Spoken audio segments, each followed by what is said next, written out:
Ladies and gentlemen, some of you may already be aware that my plumber is a sovereign citizen. Great guy, fun to hang out with, but a sovereign citizen. Technically a constitutionalist, but semantics. We enjoy having discussions about law, and during one of those, he claimed that money wasn't real. "Not real?" I exclaimed. "Surely not. I can hold it in my hands."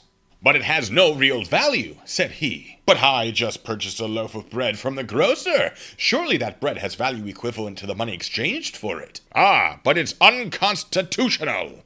Ah, now we're getting somewhere. Here's why he thought that. You see, in the Constitution, there's part of the Constitution that says, hey, money can only be gold or silver, so anything else does not count. At least that's what he thought.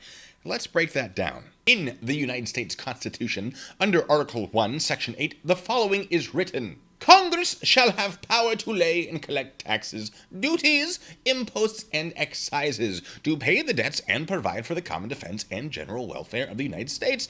But all duties, imposts, and excises shall be uniform throughout the United States.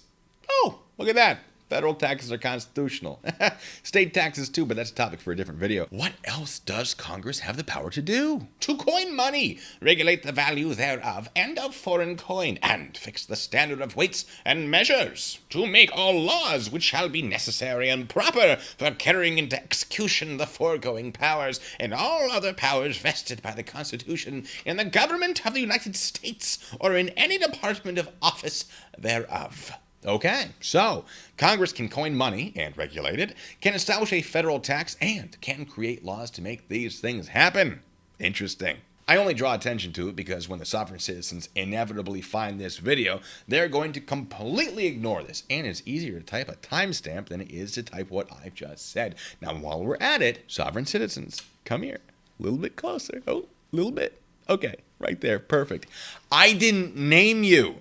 The creator of the sovereign citizen movement named you. In fact, I have a video about that right here. Of all the things that you claim are oxymorons about the sovereign citizen movement, the contradiction of sovereign and citizen should not be anywhere near the top. Oh, it's there. It's just not near the top. Also, if you try to claim that religious deities are the supreme power and therefore man exerting power over man is meaningless, a few things you should know. If a bunch of kids lock someone in a porta-john, are they not exerting power over that person? At what point does God step in and release them? Because I can tell you, it isn't 2 hours. And maybe I was praying to the wrong God. Maybe that's on me. If you're going to try to establish loopholes in the law and then whip those pellets out of the hamster wheel you call a brain, I'm only going to laugh that you spent the time to argue law and also believe law isn't real because of religion. It doesn't make sense. And now, back to the Constitution.